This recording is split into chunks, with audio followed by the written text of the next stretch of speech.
negociação, ela faz parte da tua vida. Quando você acorda de manhã, independente do trabalho que você faz... Tu já negocia pra mesmo sair da você- cama. Não é verdade? Pensa comigo. Ao mesmo tempo que a gente tem processos tornando mais simples, processos operacionais, enfim, eles são mais complexos do ponto de vista, principalmente de disputa comercial. Eu gosto muito de me comunicar, entender as pessoas, empatia, me colocar no lugar do outro, fazer a leitura corporal.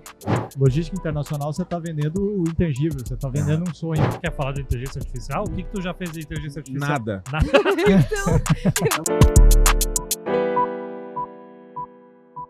Saudações, movimentadores da balança comercial ao InvoiceCast. Sim, estamos num ambiente diferente porque o InvoiceCast veio até o Meeting Comex para a gente registrar esse baita evento e a gente quer conversar sobre o assunto dos principais palestrantes que vieram na edição de 2024. E nós vamos começar falando sobre negociação, que é o tema que a Camila Farani vai conversar hoje no primeiro dia. E aí hoje eu estou aqui com a Rachel da Politerminais, estou aqui com o Rafael da Logcomex e com o Eduardo da FGL. Muito obrigado pela presença de vocês. E por que nós estamos fazendo esse registro? Nós queremos mostrar para vocês que o papo que eles estão trazendo para cá rende muito, dá para falar muito sobre isso. E nós queremos que você, que não veio ao Meeting Comex esse ano, venha ano que vem, porque vale muito a pena. É uma baita oportunidade de aprendizado e networking. E para comer também, porque a comida aqui é muito gostosa. sim. Verdade, Ano passado verdade. já estava muito boa e esse ano vai ficar melhor ainda, né? E claro, eu tenho que agradecer também ao... Deixa eu pegar aqui os nominhos certinho para não deixar ninguém de fora. Eu tenho que agradecer ao comitê do Meeting Comex, que faz parte do Núcleo de Comércio Exterior da Associação Empresarial de Joinville. Então, muito obrigado por essa oportunidade de trazer o InvoiceCast para cá. E nós vamos então falar de negociação. Como é que se começa uma boa negociação? Eu entendo que ela começa antes de ir para a mesa.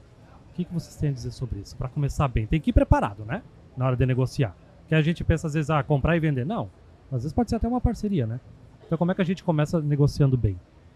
Eduardo. Vivendo. Rachel. Desculpa, Vai, Rachel, como não. Eu sou mal educada, né? Não, tô começando a falar. Ladies first, por always. favor. Não, vivendo.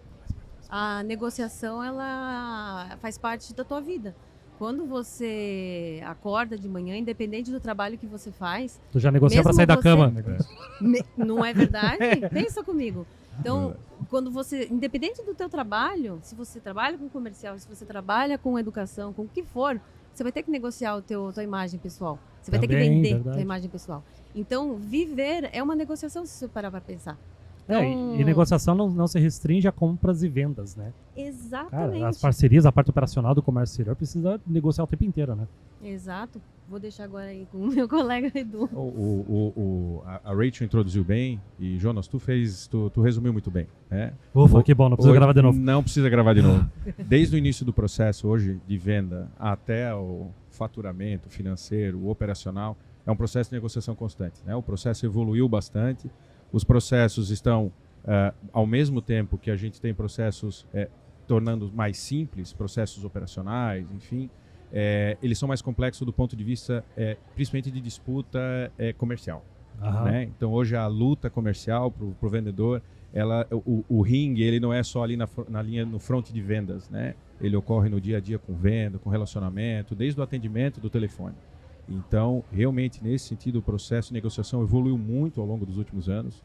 Ele saiu da mão só do vendedor, Aham. né? Ele saiu daquela venda só do vendedor também, boa praça, bacana, legal, um cara disponível para o happy hour, e ele partiu para um processo também de mais robustez, né? De mais conhecimento técnico, de mais conhecimento empírico, de mais passação, não existe essa palavra, de mais passamento de conhecimento e confiança e segurança. Então o processo evoluiu, de negociação evoluiu bastante nesse sentido. E também porque a prestação de serviço do comércio exterior, elas são vendas complexas, né?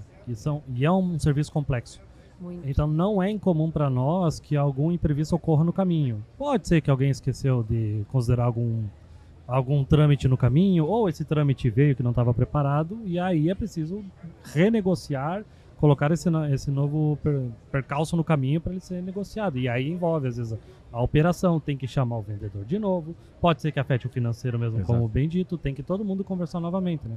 Essa parte também dentro da Logcomex, a tecnologia também é presente, né? Porque vocês oferecem uma solução e vocês querem que utilize por meses e anos, né, as soluções, né? Exatamente. Eu acho que o objetivo mais focado na negociação de um time comercial, você ir preparado para o cliente que você vai conversar, Fala mais reto no microfone assim. Isso. para o prospect que você tem interesse em negociar, conversar. Então, Aham. você ir realmente preparado, sabendo que a empresa atua, quais são as demandas, de certa forma, isso te posiciona de uma maneira diferente diante da negociação. Perfeito. E- Desculpa, Continua. eu gosto de dizer que uma das maneiras de a gente olhar para o processo de negociação, que tu comentou agora, primeiro a gente tem que ir com muito conteúdo, muito conhecimento do que a gente vai fazer, que tipo de negociação a gente vai fazer. E outra, isso aí é aprendizado de pais para filhos, sabe aquelas coisas que a gente escuta desde pequeno? Não é que você não espere e você não tenha a convicção de que você vai entregar o melhor. Mas é também estar preparado para cenários adversos, né? Então, basicamente, um pouco em cima do que tu falou, o processo de negociação envolve você ter a capacidade de antever eventuais percalços no meio do caminho. Isso torna o processo muito, muito mais robusto e deixa o cliente muito mais confiante, né? A negociação é um processo de estabelecimento de confiança. A gente fala muito em rapport, Essa né? essa Criar experiência rapport, faz né? diferença, Então, a né? experiência faz muita diferença. É verdade, que a experiência mostra na negociação que você está preparado para atender Exato. todos os cenários possíveis, né? Exato. E até aproveitando esse gancho, tanto que todos vocês falaram, mas tem uma frase bem legal que eu aprendi com meu pai, que eu trago ela para tudo na vida, que é: você tem que falar menos e fazer mais, né? Então, coloca em prática aquilo que você aprendeu em tudo, né? Todas as áreas, e dá o quê? Dá confiança no teu cliente. Ou seja você mesmo, seja transparente, praticar empatia também é muito importante, mas mais do que tudo hoje em dia é você fazer e não ficar falando tanto. Eu acho que isso resume muito também. Ouvir, né? Ter essa escuta ativa num processo Boa. de negociação é super importante, né? Muitas vezes você quer demonstrar a tua empresa, você quer dividir informações, mas é importante ouvir o cliente, ouvir a pessoa, quem está do outro lado, quais são as demandas, né? Acho que praticar essa escuta ativa faz toda a diferença no processo de negociação. Verdade, até porque não é sempre que a outra parte, eu estava aqui um pouco mais na frente dessa pauta, mas eu já vou trazer ela. Não é sempre que a outra parte revela o que ela está interessada, o que ela está preocupada, por que ela está se portando daquela maneira. E aí, como é que a gente faz para conseguir chegar nisso? Tipo assim, pô, cara, por que tu tá tão preocupado com o X? O que é o Y que tá te incomodando? Que você tá preocupado? Exato. Né? Eu vou acrescentar um ponto nisso que tu comentou, que é muito verdade. No Comex é muito comum a venda recorrente, que a gente sim. chama, né? Então não é que você negocia um grande contrato e você fica 2, 3 anos gozando daquela negociação. É muito comum a venda recorrente. É Então, o que a gente busca, né? Para é o ter que a fluxo gente de caixa busca. recorrente. Exato. Né? É isso aí. Então, somando a isso que tu falou, é muito verdade. Então, a venda que eu fiz, ou a negociação que eu realizei na semana passada, com os mesmos clientes, com o mesmo tipo de produto, com as mesmas origens, destino, enfim, envolvendo a parte da logística, ela pode se tornar uma negociação, vamos usar a palavra negociação para manter aí o tema, ela pode ser uma negociação totalmente diferente nessa semana.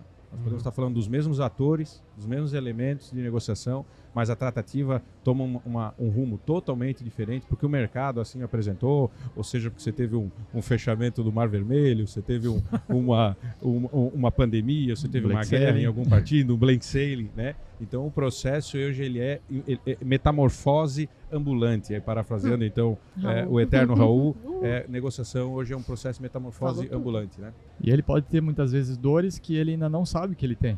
Ah, boa. E aí você praticando voltando ao ponto da escuta ativa, você vai ouvindo muitas vezes e vai identificando algo que ele não percebeu que é um problema, ele não entendeu que aquilo pode ser um problema na operação dele num curto prazo de tempo se ele continuar agindo da mesma maneira que ele continua agindo hoje. Tá tomando um tempão dele no dia e ele não se deu conta ainda, né? Exato. Cara, sensacional isso aí, cara. Sensacional. E a gente fala hoje, dentro do agenciamento de carga, por exemplo, nós temos uma concorrência brutal. É brutal. Eu não sei quantos setores hoje do serviço tem uma concorrência tão brutal quanto o agenciamento de carga. Então, se antigamente a gente falava que a negociação era uma corrida nariz a nariz, hoje é no pelinho da nariz do cavalo, né? Você perde e ganha. E você ter a capacidade de perceber e ofertar e trazer para o cliente, mostrar para o cliente uma dor que ele tinha e ele não sabia, cara, você dá 50 passos na frente do teu concorrente. Muito legal, cara, bem observado. que vocês acham mais fácil? Negociar com quem tem experiência em negociar ou negociar com quem não tem experiência em negociar? Depende. Depende do caso. Eu acho que ambos lados têm os seus prós e contras, né? Elabora. Vamos lá. Aquela pessoa que não tem muita experiência, ela pode ser, digamos, pode colocar a tua tabela, os teus valores do jeito que você quiser, digamos assim. Aham. Aquela que tem mais experiência, não, ela vai tentar negociar o mais possível, né, com você. Então, daí vale das tuas técnicas de venda para poder negociar com cada um deles. E ver até que ponto, será que vale a pena eu colocar uma tabela bem alta para esse cara? Deixa eu ser transparente com ele para poder atrair para próximas vezes, entende? Daí que vai a transparência do vendedor, também a ética do vendedor. Então, pessoalmente, eu gosto de ser transparente, explicar bem bonitinho, ó, é assim, porque assim, o perfil da tua carga, eu preciso fazer desse jeito, do outro, tal. Nada como ser transparente, sempre. E tu, Rafael, o que tu acha? Negociar com quem tem experiência, não tem experiência, o que tu... Eu acho que realmente depende muito da pessoa que você está tratando, da pessoa, o ser humano em si, as características dela mesmo, né, pessoais envolvidas, porque negociando com uma pessoa, muitas vezes, que chegou ali no comércio exterior, caiu de paraquedas, né, o diretor da empresa resolveu começar a importar e aí simplesmente chegou lá o fulano de compras, ele fala inglês. De compras ele fala inglês, então deixa que ele toca. Alguém que fala inglês na empresa realmente assume a negociação. Então, ou seja, mostrar para ela muitas vezes esses pontos, detalhes, acho que quando você entra numa negociação tão complexa que é o de comércio exterior, negociar com alguém que não é, de certa forma, experiente, exige muito mais do executivo de vendas, dividir informações, doutrinar aquela pessoa, mostrar o caminho. Eu acho que ao ter essa disponibilidade, você já também consegue se destacar no mercado. Você não está simplesmente enviando uma proposta, você está querendo mostrar o caminho, como analisar. O que você está analisando? Você está só analisando uma informação aqui? Talvez você não está fechando pela melhor negociação. Analise tudo, analise todos os cenários. E aquilo, né? Eu acho que pessoas que já têm uma experiência maior em negociação, o processo flui de uma maneira mais rápida. Talvez isso não exija tanto do vendedor contribuir com esse conhecimento, mas sim da própria capacidade de negociação da pessoa executiva de vendas. Boa resposta. Boa, né? Boa e ele tava com medo resposta. de vir aqui, cara. Boa, tava Tu com acredita medo nisso? Pô, cara, Ele tava ressabiado. Tá dando aula aqui. Aham.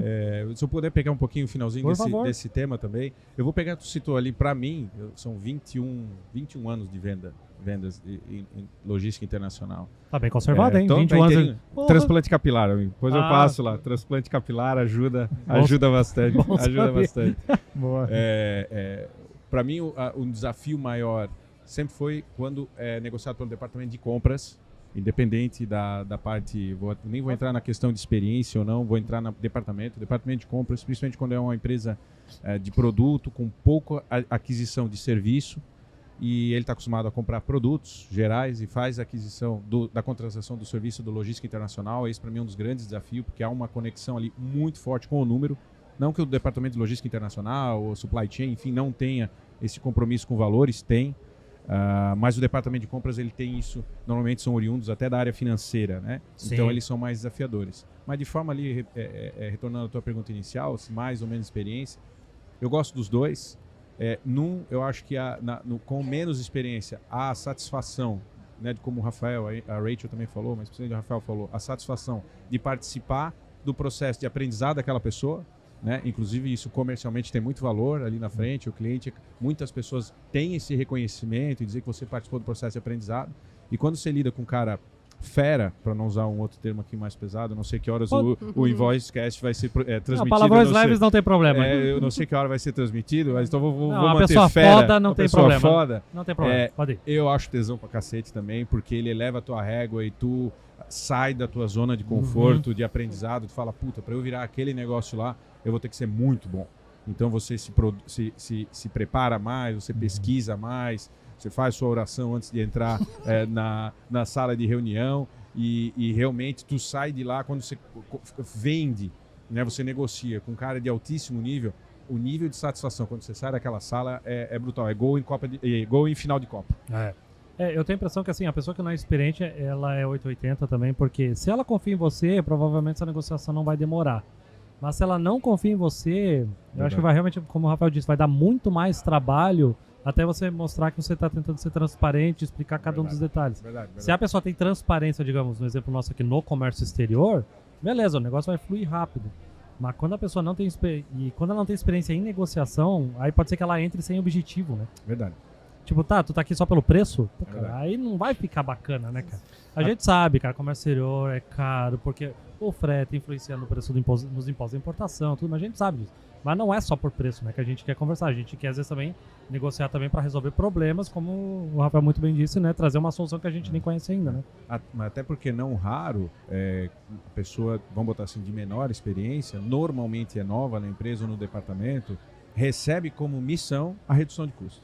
Sempre. Isso. Essa é a missão 1, reduzir custo, né? Tá atrelado a ele ganhar aumento no ano seguinte, cara. Exatamente, É. exatamente. Então também, muitas vezes, da maneira que eles recebem esse bastão, né, da responsabilidade, daquela atividade que eles vão exercer, ele vem com uma única ou grandíssima missão, que é a redução de custo. Então o foco dele acaba sendo isso. E aí, dentro da nossa atividade, você tem a gigantesca maioria de empresas idôneas, mas você tem empresas que acabam se utilizando de algumas características da negociação, como a validade de frete, disponibilidade de navio dentro da validade de frete, enfim. Aí você tem algumas artimanhas que não são ortodoxas, não são atuações legais, bacana, ainda que não sejam ilegais, mas talvez sejam amorais, Isso. que esse colaborador Sejam questionáveis, novo, questionáveis, esse colaborador novo tem muita dificuldade em pegar. E ele acaba se prejudicando nesse sentido. Isso é uma coisa que eu tive, minha primeira experiência com comércio exterior foi trabalhar também, cuidando de cotação frete, mas cara, não tinha experiência. Nossa, quanto eu tomar na cabeça aprendendo com erro, assim, porque a empresa sabia que eu não tinha experiência. Mas, cara, foi aprender na cabeça, pô, tá, e tu não negociou free time. Pô, mas olha aí, cara, quantos transbordos que teve no caminho. Pô, mas isso. olha esse transit time. Até eu isso. entendi, né, que não tinha tecnologia naquela época como a gente tem hoje. E aí isso que eu também vejo, assim, que aí a pessoa não tem experiência, aí ela toma na cabeça nessas artimanhas amorais e ela acaba se tornando mais chucra na hora de negociar com o próximo. Exato. Porque a gente vai criando uma casca que a gente às vezes não tem paciência para negociar com o Casca próximo. da dor, né? A casca da dor. E ela né? demora a curar, né? E aí quando às vezes chega alguém bacana que quer ir com a transparência, aí a pessoa já tá com os dois pés atrás, né? Sim. Já tá com medo. E são tantos detalhes. Eu tive 2 semanas atrás um cliente falando, um cara até com uma certa experiência, e esse tem bastante experiência. Mas você imagina isso no papel de alguém que tem menos experiência. Ele falou, recebi aqui uma cotação de frete para Paranaguá, um frete muito competitivo com um determinado armador, que é um armador gigantesco, de alta qualidade, mas ele atraca Paranaguá na viagem norte e não na viagem sul, na importação. Ou seja, são 10, 12 dias a mais de transit time. Dá uma passeada, né? Se a gente não tem esse... Dá uma passeada. Um armador bom, de qualidade, vai entregar no prazo. Não é que ele não atraca o navio, é que ele não atraca na viagem sul. Ele atraca, então, ele de Santos vai para Santa Catarina, vai para Prata, Bacia da Prata, e aí atraca Paranaguá na viagem norte. E ele falou, cara, esse valor aqui está muito competitivo, vê o que você pode fazer. Eu falei, quem é o armador? É o armador tal. Falei, cara, zero problema, baita armador. Você tem noção que prazo você quer importante para você? São 13 dias a mais de transit time. Te interessa a opção? Não, nem pensar, morreu ali. Né? E esse já é um cara com uma certa experiência. Você imagina isso, alguém com menos rodagem, ele entra sem maldade nenhuma, né? Ele acaba caindo, né? Entre aspas, numa proposta assim. E é que são muitas informações, né? É muita coisa pra olhar. E vai variando, vai os procedimentos, hoje em dia, né? Tanta coisa nova e transit time, e problema na ponte lá que caiu. Em Baltimore. Então, muda toda hora. Já afetou a disponibilidade de navio, né? Dos Estados Unidos pra cá. Já. Tá louco. E falando uma parte mais interna, quando a gente tem que negociar entre departamentos na nossa empresa ou conversar com outras empresas mais nessa parte da parceria, com quem que vocês acham mais fácil, mais difícil de conversar? Eu, particularmente, acho, por exemplo, assim, conversar com uma contabilidade ou financeira é difícil. Mas eu digo isso, assim, de uma forma positiva, tá? Porque foi com isso que eu aprendi a dizer não na vida. Porque eles sabem respeitar o que foi negociado, cara. O que mais, assim, vocês falam assim, pô, com essa turma aqui é mais difícil, com essa turma é mais fácil, com essa turma evolui bem. Rafa. Jurídico, né? O jurídico. Boa. Compliance. Compliance, verdade. É, o Sim. time, Adicionou, matou aí. um time desafiador de se trabalhar. Tu não assinou isso aqui? Exato. Bastante mudança Mas só que vocês essa fizeram vez. nesse dia. Só essa vez. Libera. Nós estávamos aqui com uma parceria e aí eu queria liberar uma senha de acesso ao sistema remoto para acessar, e aí a gente tinha um contrato que, já estava tudo aceito. Era questão de assinar. Um dos sócios estava viajando. Então, falou, o cara tá viajando, não vamos atrapalhar na viagem. Falei, libera a senha. E o pau pegou aquele dia, cara. E não liberou. Não liberou a senha. O compliance jurídico não falou, não, cara, sem documento assinado, não é que a gente duvide da empresa, nem nada, mas até um histórico negativo, né? Às vezes as experiências negativas, né? Aqui. Sim. Eu acho que o grande desafio do jurídico é a interpretação, né? Porque a interpretação do jurídico do cliente é uma e o jurídico interno é outra. E aí você precisa fazer um encontro que os dois conversem. Perfeito. Então, quando a gente percebe que uma negociação ela trava muito no jurídico, geralmente o melhor caminho é qual? Colocar os dois jurídicos na mesma sala para conversar. Ótimo. Porque aí você procura agilizar. Tu Porque sabes que eu era contra isso? Eu falava, não, deixa que eu faça essa intermediação. E eu passei a perceber que a gente com a visão, ainda que a gente tenha uma visão ampla do negócio, é óbvio que nós temos uma tendência, pelo menos no meu caso, eu tenho uma tendência comercial, Sim. né? E a gente atrapalha, cara. E tu fala assim, não, esses caras não vão se entender, vão ficar não sei quanto tempo ali negociando e não vai sair. E sai, cara. E sai, você tem razão. Tem uma coisa que eu acho interessante dos advogados, é que eles conseguem negociar, eles conseguem quebrar o pau, e aí eles saem daquela sala, tá tudo certo. Tudo certo. Parece italiano. A gente não... Nós que não coisa, temos né? essa coisa do direito, a gente não consegue. É mais É difícil verdade. pra gente. A gente absorve. Sangue de barata. A gente sente o baque. A gente sente o baque. Mas é que eles foram, não, aqui tá um defendendo o interesse da minha parte, tudo bem. Ele sabe quais as chances de ganhar e perder, né, na negociação, seja lá, conciliamento, qualquer coisa. Cara, mas eu acho isso muito incrível deles, cara. Que saiu da sala lá onde eles estavam quebrando o pau, mudou a cabeça. Não, lá era trabalho, agora aqui a gente tá coçando uma boca. É verdade. Isso é uma coisa que... Um abraço pros jurídicos, né, das empresas que vocês... A gente tem muito a aprender com vocês sobre isso. Verdade. E países? Que países são mais fáceis, mais difíceis de negociar? Eu acho que o mais desafiador, no meu ponto de vista, não é necessariamente o país, mas a pessoa, se ela teve alguma experiência com o nosso país aqui em negociar. Eu acho, porque eu acho que, de certa forma, nos anos que eu trabalhei, quase 14 anos de logística internacional, eu acho que o grande desafio era esse, muitas vezes entender por que eu precisava que a invoice fosse lá com a caneta azul. Então, ou seja, é esses detalhezinhos de negociação Brasil que eu acho que fazem a diferença. Se a empresa negociar com o Brasil, às vezes não é o país, mas se a empresa ela tem alguma experiência em negociar, o quanto ela é flexível e entender que talvez ela está vendendo para um país que é mais burocrático, processo mais exigente, vamos dizer. Para não dar nenhuma nota negativa para ninguém, eu vou falar os positivos e principalmente quem evoluiu. A China é um país que evoluiu brutalmente, talvez um dos países nesses 21 anos que teve a maior evolução no processo de negociação foi o chinês. A capacidade do chinês de entender e de ler o mercado para que ele está vendendo e se adaptar àquilo é uma brutalidade. É uma brutalidade. É verdade. Tanto na compra quanto na venda, eu acho legal negociar com o chinês. É brutal a capacidade deles, sem perder a essência de serem culturalmente desconfiados, sem perder a essência do que eles são. Eles são extremamente adaptáveis e rapidamente se adaptam. E eles gostam de uma conversa afiada antes de começar a negociação, exato, né? E é legal isso. Gosto. Inclusive, ele gosta de ser desafiado. Né? Então, eu particularmente gosto muito de lidar com o chinês. Americano, europeu, eu sou apaixonado por lidar por eles pelo pragmatismo, que não muda. Nesses 21 anos, negociam da mesma forma. Então, isso também tem o seu valor, né? O pragmatismo. E tu sabes que embora o país que somos nós aqui, vivemos e amo, e sou um usador da camisa amarelinha, um dos países que em alguns momentos percebo o maior instabilidade no processo de negociação é o próprio Brasil. Aí eu não saberia te dizer se é pelo perfil das pessoas, se são pelas mudanças constantes de regras, né? Então hoje eu percebo que em alguns momentos às vezes eu tenho mais facilidade em lidar com alguns desses mercados como o próprio mercado brasileiro. É que o Brasil é muito grande, né? Tem muito isso grande. também. São vários países dentro do país. Que eu tive a oportunidade de negociar, por exemplo, com os Estados Unidos ali, Flórida, Califórnia. Foi uma coisa mais calorosa, foi um negócio que evoluiu rápido, fácil. Agora, quando eu fui negociar, por exemplo, com Nova York e até uma parte do Canadá, aí foi pragmático, foi um negócio mais duro e aí a minha compra era pequena, o cara era grande, e aí entrava nessa coisa. Não, cara, minha invoice é assim, pronto, cara. Tu não quer, eu não vou te vender. Pô, sabe? Era uma coisa mais bruta, assim, sabe? É isso e pronto. E aí o europeu, eu gostava, era difícil negociar com o alemão, mas eu gostava de negociar com o alemão. Porque o alemão, se tu pedir desconto sem você dar o motivo do porquê tu tá pedindo desconto, nossa, Morreu cara, a ele se negociação. sente ofendido. Ele se sente ofendido. Por que tu tá pedindo desconto no meu equipamento? O meu equipamento é bom, ele tem esse RPM aqui, ele tem esse cavalo de força aqui, nessa frequência aqui, porque é o que tu me pediu. Tá vendo? Eu vou ter que reduzir, então, essas capacidades aqui pra te dar desconto? Nossa, os Olha. caras ficam ofendidos. Sim. Mas faz sentido. Faz muito. Faz muito sentido. Muito. E tem um livro que eu lembrei agora aqui, do Chiavenato, bem famoso na administração.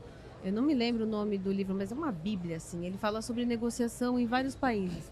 O perfil de cada, né, país, o que é bom, o que não é bom, né, a ética e tal, os hábitos. Então, hoje em dia, cara, esse negócio de não se dar bem numa negociação com algum outro país não cola muito, porque a gente tem tanto... Acesso à informação, acesso à né? informação que você São vai lá... questões religiosas, culturais, Muito- para não pisar no Muito calo de bem, ninguém. Edu, muito bem. aham. Então, você se prepara antecipadamente, né? Antigamente, com esse livro, já tinha, eu adorava ler ele, me lembro bastante, mas hoje em dia não tem como você, assim, tá, tem como pisar na bola, mas você pode se preparar. E você Sim. pode entender a cultura com quem você está lidando. Hoje já tem bem mais acesso à informação, dá pra gente ir melhor preparado, né? Mas tu não falou nenhum país, você fugiu da tangente comigo. Porque eu gosto de ficar, assim, mais no equilíbrio, não ir nem para um lado nem para o outro, gosto de manter a boa vizinhança, sabe? Mas sabe o que tu falou, Jonas, do Brasil é uma verdade, né? Você tem regiões mais bairristas, vamos usar esse termo, você tem ambientes mais cosmopolitas, né? Que recebem bem. Eu sou um cara que já morei em São Paulo, moro em Itajaí, mas já morei em Balneário Camboriú, sou nascido em Blumenau, já morei fora também, já morei na África do Sul. E você tem no Brasil, mas já pude, viajei Brasil de ponta a ponta, e realmente, nesse sentido, eu concordo contigo que você tem ambientes de negociação completamente distintos, e alguns até muito próximos geograficamente, mas completamente distintos, né, do ponto de vista de perfil de negociação. Mas é desafiador. O Brasil não é um país simples, não. Lá fora, as pessoas, inclusive, têm essa visão, né? Mas, inclusive, Rafa, vou pegar um gancho, antigamente havia muita desconfiança, eu concordo, por experiências ruins. Hoje você percebe que eles se sentem desafiados, porque o brasileiro também adotou um alto nível hoje de conhecimento técnico, capacitação, tal. Antigamente as pessoas não falavam inglês. As pessoas não falavam inglês, né? Os e-mails usavam-se tradutor, né? Verdade. Hoje você tem uma questão de idioma, você tem um conhecimento, as viagens se tornaram mais baratas, tal. Então o Brasil, quando eu fiz essa menção, ele não é um país simples, ele é um país exigente, na minha opinião, do ponto de vista de negociação. E a gente é avisado por ser a 10ª maior economia do mundo. Exato. Então a gente é avisado, né? E pra não ter só negócios. isso, né? Com um potencial de expansão enorme. Se você vai nos Estados Unidos, você tem um limite de expansão, porque já tem tudo. Na Europa nem se fala. A Europa já um lugar maravilhoso, mas eles já estão andando meio que de lado. O Brasil, nós temos tudo para fazer. Então a gente também se coloca nesse papel de saber que somos um alvo comercial de muitos mercados, né? E como Desculpa, só uma Vai. perguntinha. O que você acha do nosso jeitinho brasileiro? Ele atrapalha ou ele ajuda nesses momentos? Eu tenho algo a dizer sobre isso, mas eu vou deixar vocês falar primeiro. Cara, que vocês eu vou ser bem sério, para não ser prolixo. Eu acho que isso diminuiu muito. Eu acho que, inclusive, a internacionalização, essa exigência de se adaptar aos mercados lá fora, a gente perdeu isso. Então, eu vejo isso como um fator muito positivo. Por isso que, quando eu falo de exigência do mercado de negociação aqui no Brasil, ele é na capacitação. Até porque o volume de escolas, New Education, né, como Start, G4, isso, enfim, essa turma toda, Invoice Cash, que produz material de altíssima qualidade, você tem hoje um volume de acesso à informação que não tinha. Então o brasileiro está consumindo isso, né? Então eu percebo menos o jeitinho. Não sei se o Rafa... Acho que talvez o jeitinho brasileiro, ele vem... Se usado da maneira correta, na verdade, ele é um ponto positivo, porque é uma forma mais flexível de atuar. O traquejo, né? Exato, o traquejo. Uma criatividade, mas sem fugir de fugir fazer a coisa certa. Exato. Acho que o jeitinho brasileiro, quando ele é usado nesse de encontrar formas diferentes de resolver o problema, mas da forma correta, eu não vejo como o jeitinho brasileiro como um problema. Né? Uma dose de antipragmatismo, né? Isso. Né? Porque o americano, que a gente falou, o americano é sensacional, mas extremamente pragmático, né? Pra você pedir para um cara de um escritório ficar 10 minutos a mais, às vezes, para receber uma carga, para fazer um negócio, você faz você tem que fazer um e-mail desse tamanho para pedir para ele. Você tem como esperar 10, 15 minutos para receber uma carga aí que vai chegar, enfim. No Brasil, por exemplo, o brasileiro já é super disponível para trabalhar extra hour, ou se tiver que trabalhar de madrugada, enfim. Concordo. O que eu ia falar do jeitinho é porque eu trabalhei em 2 multinacionais, eu trabalhei numa americana e numa asiática. Cara, uma das primeiras palavras que os gringos aprendiam a falar era jeitinho, e a gente não ensinava eles. Eles olhavam assim pra mim, que aí, claro, eles iam pro Brasil, aí eles entendiam como é que era a importação no Brasil, que não era esse oba-oba que eles achavam que era. Aí eles olhavam assim pra mim, tá, mas eu preciso dessa carga aqui amanhã. Eu falei, mas ela atracou agora, não tenho nem presença de carga ainda. Aí eles olhavam pra mim, jeitinho, dá jeitinho. Eu falei, cara, não dá pra dar jeitinho, gente. Onde que o cara tá lendo isso? Eu falei, cara, eu não te ensinei isso. Eu falei, cara, primeiro precisa de carga, registra a DI, recolhe imposto. Vamos ver se vai dar canal verde. E aí sim. E aí também, mas talvez lá fora ainda tenha um pouco esse preconceito, sim. Mas eu não vejo acontecendo entre nós aqui. Eu acho que a gente já tá exportando uma imagem muito melhor. Sem dúvidas, né? É sim. Tá, eu quero falar mais agora do perfil de vocês. Vocês gostam mais de contar com a comunicação, com a qualidade da comunicação de vocês, ou trabalhar com dados e números? Ou os dois, ou vocês preferem ir por outra vertente? Como é que é o estilo de negociação de vocês? Rachel? O que vocês acham? Você é uma excelente comunicadora, né? Excelente comunicadora. Você é excelente comunicadora, né? E pra deixar claro, não é porque a pessoa é comunicadora que eu tô falando que ela vai falar loucura e tudo mais. Não. O Nicolas, que tá ali operando os equipamentos, ele é um cara que ele é muito bom na comunicação. E meu estilo de venda é número. Eu quero olhar número, quero entregar o que nós já fizemos, o que a gente entregou e tal. E o Nicolas não, ele prefere explicar o que a empresa vai entregar. Tipo assim, ele explica muito melhor que eu. Eu prefiro entregar números, o que a gente já apresentou, o que dá pra fazer, o que não dá pra fazer, né? Então, dando um exemplo, né? O meu sogro falecido, ele dizia, o que seria do show, da banda, se não fosse o público? Né? Então, eu acho que cada um tem o seu perfil, cada um participa da sua forma na empresa. Eu, por exemplo, eu gosto muito de me comunicar, entender as pessoas, empatia, me colocar no lugar do outro. Fazer a leitura corporal da pessoa. Leitura corporal, legal. Na negociação isso é extremamente importante, né? Mas não aquela coisa falsa, aquela coisa de, sabe, perdão a palavra e o jargão, mas puxa-saquismo, mas ser uma coisa transparente mesmo, de interesse, e eu sempre tive esse interesse pelo outro. Agora, sim, a gente precisa de números, precisa de dados, precisa de informações, precisa de todo o panorama geral do mundo inteiro, então você precisa atrelar uma coisa a outra. Não tem como você ser só um grande comunicador, um grande vendedor de presença e você não ter o conhecimento e não saber mexer na tabela, não saber calcular uma armazenagem, não saber explicar para o cliente o porquê que eu estou cobrando aquela tabela para ele. Então, uma coisa atrelada à outra. Mas, da minha parte, eu gosto muito mais, em primeiro lugar, a comunicação e, em segundo lugar, os dados. A Locomex não curte muito trabalhar com dados, né? Não é muito. Não é muito a praia deles. Não é muito. Lá o data is the new oil, the new water, the new air, the new... Mas eu acredito que, sem dúvida, essa... Praticar, como a Rachel mencionou, a empatia, acho que é o primeiro, é fundamental você ter nessa negociação. E eu acho que a combinação, né, de ter a comunicação, a partir da empatia você consegue entender o momento da pessoa que você está negociando, quando talvez vale dividir uma informação para aquele momento, talvez vai ser algo mais adiante que você vai compartilhar.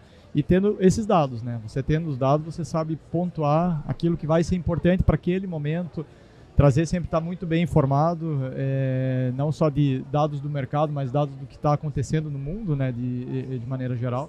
É fundamental para que você possa estar bem instruído para um processo de negociação. Isso aí. Já que tu fez essa provocação, é para a gente fazer uma autoanálise, né? Por favor. Eu acho que eu tive 2 momentos na minha carreira. Eu, com a graça de Deus, isso recebi da minha mãe. Sempre fui uma pessoa com muita facilidade de me relacionar, de me comunicar. E isso impulsionou minha carreira de uma forma brutal. Porque na primeira entrevista que eu fiz, eu era professor de inglês, tinha recém voltado da África do Sul como bom intercambista. dava aula de inglês, e aí fiz uma entrevista numa agência marítima na época. Eu nem sabia que tinham 2 tamanhos de container, né? Então, meu conhecimento em comércio exterior era nulo, mas eu cheguei com um inglês afiadíssimo e uma capacidade de comunicação grande. Na época, o diretor já tinha contratado uma pessoa para aquela vaga, que eu cheguei tarde na contratação, e ele acabou desfazendo aquela contratação e me contratou. Ô, louco! Me cobrou, pagou menos do que era o salário da vaga, tá? Mas eu também não sabia nada, então tava bom. Tava bom. Eu fui ganhar R$850, eu tinha um consórcio de 550. É óbvio que em 3 meses isso não deu certo, tive que vender o consórcio pro meu pai, obrigado. Foi sorteado logo depois, 2 meses depois. Nossa Senhora! Foi sorteado o consórcio. Sim.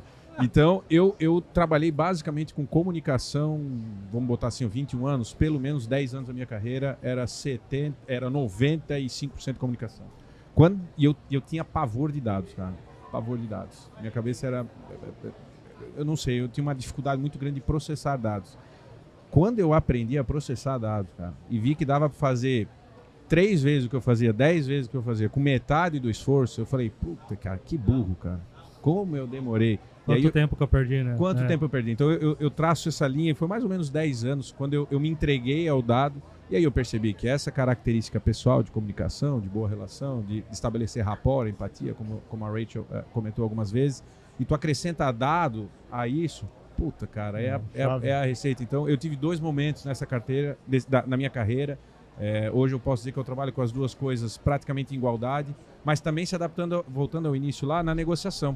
Que você tem clientes que não querem muita comunicação, né? São pessoas que você não chega lá, oi querido, boa tarde, você chega, oi senhor Jonas, boa tarde, e aí você faz uma visita, uma reunião, uma negociação extremamente baseada em dados, e você tem reuniões também que você eleva um pouco mais a comunicação e a relação, e o dado ele entra como um elemento agregador, ali final como uma cereja do bolo, né? Então hoje você tem esses 2 elementos, então eu gostei que hoje eu trabalho com os 2 dependendo da forma que a negociação se apresenta. Então, se você vai negociar com alguém que você nunca falou antes, é necessário já nos primeiros contatos já sentir o que a pessoa vai valorizar mais. A parte da comunicação, a parte dos dados, sim, a parte de ficar quieto, cara, e ouvir. Perfeito, claro. Perfeito. Até porque eu digo para os nossos vendedores que a primeira venda, e aí talvez algumas empresas vão ficar chateadas comigo, a primeira empresa, a primeira venda, a primeira negociação, o primeiro processo contigo, ele não fecha com a empresa, cara. Se fosse fechar com a empresa, empresas pequenas não ganhariam de multinacionais com milhares de funcionários e colaboradores. A primeira venda é CPF. Ou um CNPJ da empresa com o CPF que está do outro lado. Né? Então, na nossa área mesmo é muito forte isso. É muito. Então, e essa confiança, né, um processo de confiança, ela é estabelecido pela capacidade, Jonas, exatamente o que tu falou. O cara, né, você estabeleceu de novo, acho que é a 3ª ou 4ª vez que eu menciono o rapport, você estabeleceu uma ponte com o cara e ele se sente confiável, que você é uma pessoa confiável. Ele está confiante naquele ambiente, que você é uma pessoa confiável. Isso você só faz isso entendendo. Se ele é um cara de dado, porque se ele é um cara de dado e você chega lá, olha, meu nome é Eduardo, eu sou daqui da FGL, a gente tem milhões de escritórios pelo Brasil, nós somos um dos kits maiores do não sei o quê. O cara fala, cara, isso não me interessa nada. Eu quero saber qual é o teu conhecimento sobre... Né, eu vi que o senhor trabalha muito da Alemanha, a gente tem, não sei, X rotas da Alemanha, uma com transitar melhor. Eu nem entrei muito na parte de relacionamento, comunicação, entrei no dado. Ele desarma, ele abre a porteira, né? Então, eu gostei disso daí, Edu. E aí entra o quê? Organização. Tem o livro Essencialismo, que ele é muito bom, ele dá dicas para como você se organizar, porque de nada adianta também, meninos, né? Você chegar lá, fazer uma excelente captação, atrai o cliente, tchau, e vai embora. Não, deixa lá na agenda, no CRM, pergunta aniversário para o cliente, mantenha-se informado, mantenha aquela comunicação com ele, que ele vai lembrar. Captura pontos que sejam importantes ali, né? Que você possa usar no segundo contato, né? Acho que é exatamente esse ponto, né? CPF, porque a pessoa... Você criou um ambiente de confiança, né? Que a pessoa pode tomar a decisão. Porque eu falo, logística internacional, você está vendendo o intangível, você está vendendo um sonho para ele. Que ele não... O comércio inteiro, né? Despacho aduaneiro, consultoria, nossa. E há uns 3, 4 anos, uma cliente de São Paulo que há muito tempo, o nome dela é Patrícia, mas ela não gosta de ser chamada pelo apelido. E hoje em dia, principalmente o pessoal mais jovem, gosta muito de rapidamente... trazer o nome da pessoa para o diminutivo, né? E na época eu falei para a menina que atendia, eu falei, olha, cuida, só que eu vi que tu tá chamando ela de Pati, E ela não gosta muito, é um dado, eu compartilhei com ela. Uhum. Não, mas eu tô me entendendo com ela. Ó, eu tenho um relacionamento de 4, 5 anos, mas também quis dar liberdade, de repente ela mudou, né? E dito e feito, mandou uma mensagem pra mim se a gente podia voltar a conversar só eu e ela, não mais a pessoa que estava ali me auxiliando no processo. Eu falei, não, fica tranquila, pode, tá, a fulana lá é muito simpática, é uma querida, mas eu não gosto, sabe? Eu falei, Eduardo, não, fica tranquilo. Então, assim, quando a gente fala de dado também, só para não parecer que é volume, número, né? Boa. O dado são fatos, né? são fatos, né? Bom São exemplo. informações. Então, esse cliente não gosta de ser chamado pelo apelido. Então, essas coisas que acabam tornando o processo de negociação com mais sucesso. É que aí a pessoa ela tinha foco em, digamos, em comunicação, tinha uma boa simpatia, Exato. mas faltou a empatia de Isso. detectar que aquilo ali não atravessou um limite, né? Sim, e ela é uma pessoa agradabilíssima. A É. nossa funcionária, na época, uma pessoa agradabilíssima. Aliás, assumiu posição de destaque agora recentemente, uma empresa em Itajaí. Uma pessoa agradabilíssima, nota 1000. Mas Sim. É o tato, né? É o tato. Ó, podia é o ser dado, né? resolvido facilmente. Como que você gosta que eu te chame? Exato. Muitos senhores ou senhoras já de mais idade, eu não posso falar muito porque o cabelo branco tá vindo, mas eu sempre pergunto, né? Gosta de que eu posso falar você, senhor? A maioria é você, mas tem alguns não, senhor e tal. A gente fala senhor, é só perguntar, né? São coisas simples, né? Por exemplo, quando você encontra uma mulher pela primeira vez, né? Eu estico sempre a mão. Se ela se sente à vontade de se aproximar, por exemplo, para um beijo ou um abraço, alguma coisa um pouco mais calorosa, beleza. Aí eu gosto de dizer que você vai. Na verdade, eu não vou nem no limite do cliente ou do outro lado, né? Da outra parte da negociação. Eu gosto sempre de ficar um pouquinho abaixo, para já não correr o risco de passar, né? É. Então, à medida que aquela pessoa vai puxando a corda, você vai acompanhando, mantendo uma distância de segurança para evitar o deslize, que às vezes acontece, né? Então são essas pequenas coisas que fazem muita diferença, né? Principalmente quando você faz a questão do toque físico também, você entra num espaço algo muito pessoal, né? Ainda mais Sim, quando sim. envolvendo com outras culturas, né? É. Tipo assim, o Verdade. norte-americano não curte, né? Uhum. Abraço, assim, beijo no rosto nem pensar. É. Né? E talvez asiático esse também seja não- um dos desafios do brasileiro. A gente é muito caloroso, Muito né? caloroso, cara. E é maravilhoso. E não é por mal, né, cara? É o nosso não jeito. não tem maldade, não tem dolo, não tem. Mas tem gente que tem essa Estranha, restrição. né? Sim. Quer falar de inteligência artificial? O que tu já fez de inteligência artificial? Nada. Então, Não, mas justamente isso, porque hoje se fala muito nisso. Verdade. Eu acredito que as negociações, que a inteligência artificial vai ter um papel importante nas negociações, sim, mas não vai ser no tempo, na rapidez que muita gente vende, e talvez não vai ser na profundidade. Que a capacidade de ler, de entender se o olhar daquela pessoa ela te deu abertura para um abraço ou não, para tu invadir o espaço pessoal dela, se vai ser só no aperto de mão ou eu posso invadir a área íntima dela, cara, uma inteligência artificial não consigo sensibilidade, entender essa sensibilidade de, como tu falou, leitura corporal, né? Tu falou linguagem corporal, né?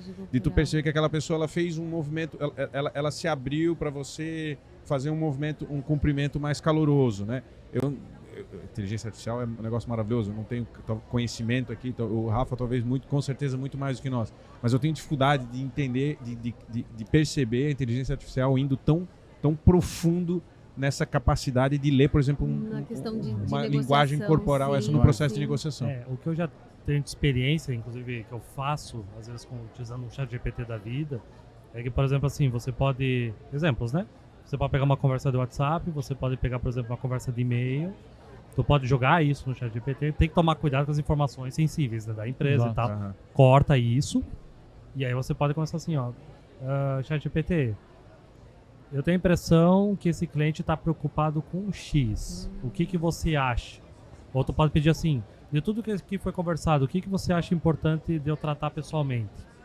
Ou perguntar assim, com base nessa conversa, dá para mandar até áudio, né? Aham. Com base nessa conversa, o que você tem a me dizer para eu negociar com ela? Ela pode dar algumas dicas, ela vai te substituir nem a pau. Aham. Não. Vai demorar para É chegar. mais ou menos nisso que eu... É, que eu- Um interessante. assistente, assim, ela serve para você copiar as informações, joga lá e aí tu começa a trabalhar em cima disso. Ou fala assim, faça um briefing para mim, tudo que eu vou conversar nesse e-mail para me preparar melhor pra gente negociar Aham. pessoalmente. Aham. Né? Isso já dá para fazer. Né? Eu acho que aí é um assistente muito Um bem-vindo. assistente. Né? Então, Isso. eu não acho uma Legal. utilização preguiçosa. Não, você está usando a tecnologia Uhum. para te ajudar, para ver se você que eu gosto de falar assim, eu acho isso, o que você acha? Tipo, eu já tô afirmando alguma coisa para ver se ela vai chegar com algum outro contraponto. Isso Mas funciona aqui- já muito bem, né? Quem tem acesso, Jonas, só para complementar essa questão, ao ChatGPT, a versão paga, principalmente a nova versão, tu consegue fazer a leitura dos links e consegue pedir para ele trazer alguma coisa. Então, tu pode trazer algum conteúdo de blog, É verdade. algum relatório, por exemplo, e pedir para ele te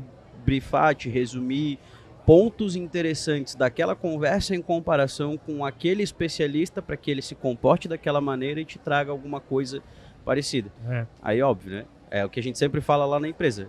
Inteligência artificial é maravilhoso. Só que quem usa com muita frequência como nós, por exemplo, é fácil identificar. Então não dá para usar com preguiça. Sim.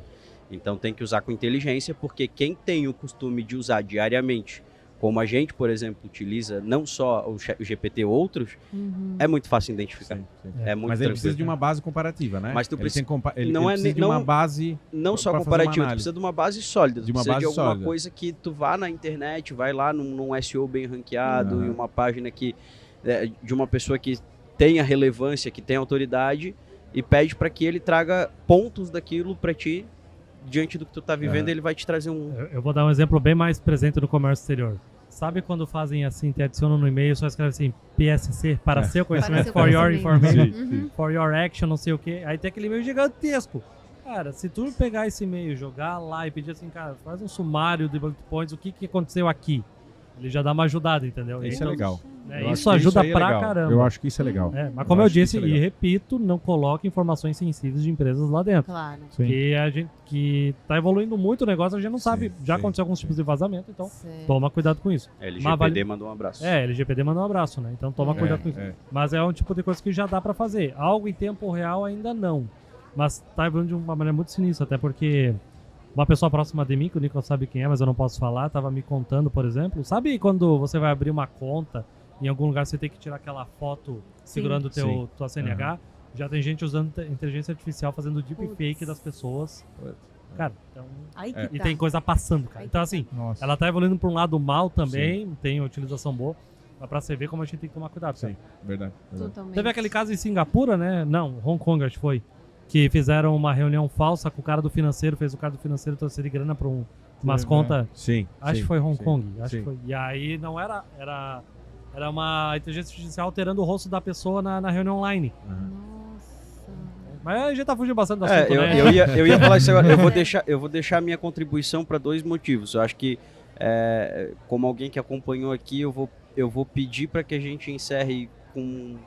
Fazer, 4 dicas práticas de negociação, já que estamos em 4 pessoas. 4 dicas, tá bom. E deixar o adendo, Jonas, o convite para ti mesmo. Acho que isso aí é legal, chamar mais pessoas para fazer o inteligência artificial na negociação para o próximo episódio. O É público verdade. saber que vai ter um específico disso. Vamos Legal. estudar essa aplicação. Porque e é vamos legal, fazer, é legal, realmente é um tema legal. E aí eu acho que se a gente finalizasse com 4 dicas para alguém aqui que acompanhou, como eu vendo, eu quero escutar dicas de negociação. 3. Estamos em 4 pessoas. Ah, tu vai tirar teu corpo fora, é isso? Pode ser, vamos ver. Não, eu fico por último pra ver se ficou O de dica fora. bônus, tá, vai. Tá, vai, Mas é Rachel. 4 cada um? Vai 3. falar 4? Não, um de cada. Ah, Um tá. de cada? Tá bom, Isso, então. um de É, cada, então pô, tá louco? Ah, então tá bom. Então vai, Rachel. Qual a tua dica pra negociar bem? Minha dica é pega o aniversário dos seus clientes Manda um carro de e som. manda um alô para Nome, cara. eles, cumpra isso. Eu tenho uma planilha com todos os aniversários dos clientes, dos meus colegas de trabalho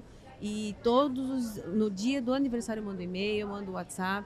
Isso E como é dosar importante. isso, Rachel? Tua pergunta, vou fazer uma pergunta em cima Tá. da pergunta. Como dosar isso para não parecer puxa-saquismo, não parecer puramente interesse? Ah, eu sei porque ela já me mandou parabéns. Ela manda um parabéns personalizado. Ela não faz Personalizado. ela não faz Uhum. coisa montada. É, Ela faz com carinho. tem que ser. Ela é foda. Tá, eu não vou Conhecer a mentir. pessoa, tipo, o Jonas conhece. é nerd, gosta de uns Isso. gamezinhos aí, fazer um Sim. negocinho pro Jonas de... Exatamente. Entendi. E eu tenho uma figurinha de uma menininha assim, desenho com um bolo azul da Polly. E daí eu mando essa figurinha para as pessoas e daí eu escrevo uma mensagem personalizada. Aí, ó. Legal. É uma boa mesmo. Boa dica. E aí, Rafael? Boa. A minha seria a prática da escuta ativa do processo de negociação. Do meu ponto de vista, ele é fundamental, porque realmente não está simplesmente ouvindo, mas conseguindo captar tudo aquilo que a pessoa está compartilhando com você ela sim se torna um insumo para um próximo passo ali. Não ficar presa no roteiro de venda, lembrar de Exato, anotar, né? Exatamente. Prestar atenção. Boa dica. Exatamente. Tu, Edu. Boa. E são muitas, né? Eu vou pegar uma que eu gosto muito: disponibilidade. Ser disponível durante todas as etapas do processo de negociação. Né? Não só ser aquele cara que recebe o fechamento, mas ter a mesma disponibilidade na hora de resolver um problema. Então, disponibilidade talvez seja uma das características, inclusive, mais difíceis de encontrar hoje. O nível de disponibilidade das pessoas está muito ligada ao tipo de informação ou de experiência que se pretende trocar naquele momento. Se for um novo fechamento, um novo negócio, altamente disponível. Se for ser chamado para eventual resolver um problema, comecem as reuniões, agora estou em reunião, peraí, já retorno para ti, agora estou fora, desci no cafezinho. Né? Então, acho que disponibilidade, para mim, é um fator fundamental no processo de negociação. Muito bem. Eu também, Nicolas? Pode ser, né? Cara, eu gosto do que a Rach falou no início do podcast, eu gosto da transparência. Eu gosto... Eu não... É que assim, eu fui o comprador do comércio exterior, trabalhei em estaleiros, eu fui importador, eu fechava frete, fechava despacho de aduaneiro, tudo. Então eu tive umas experiências ruins, né? Tempos antigos. E aí eu vi assim, cara, eu prefiro trabalhar com transparência. O que eu consigo fazer, o que eu não consigo fazer, pra quando que eu consigo fazer, pra quando que eu não consigo. Dá real, cara. Boa. E assim, não fica tão... Claro, todo mundo tem meta pra bater, todo mundo gosta de dinheiro, mas, cara, se a pessoa tá querendo um negócio assim, surreal, que tu não vai conseguir atender, talvez você não esteja pronto pra ela ainda, né? Então, tu chegar com essa transparência e falar a verdade, isso tem valor, cara. Já aconteceu até com a gente, cara, de gente que voltou com nós depois, porque a gente falou, cara, já não tá pronto pra isso aqui ainda. Voltou com nós depois, um outro momento, que aí a gente tava Agora pronto é o de verdade. Então, o mundo dá voltas de uma forma boa também, né? É verdade. Então, essa transparência eu acho Muito bem-vinda. boa. Todas Então, 4 dicas excelentes. Muito boas. Certeza. Então, você, o que tu tem a dizer sobre negociação? A gente tá falando desse tema porque hoje vai ter a Camila Farani falando de negociação. Então, se você não tá aqui no Meeting Comex esse ano, se prepara para participar ano que vem. Vale muito a pena, é uma baita oportunidade para fazer networking, conhecer pessoas. As comidinhas aqui são excelentes. Tem os workshops das empresas também, que vale muito a pena. Então, eu quero agradecer novamente a Rachel, o Rafael, o Edu aqui por esse momento. Lembra-se de se conectar com o Meeting Comex aqui na legenda da publicação. Tem o Instagram, tem LinkedIn, tem o site. E assim você não vai esquecer de participar no que vem. Então, é isso. Trabalhos encerrados. Até a próxima. Tchau, tchau. Valeu, tchau, tchau. Tchau.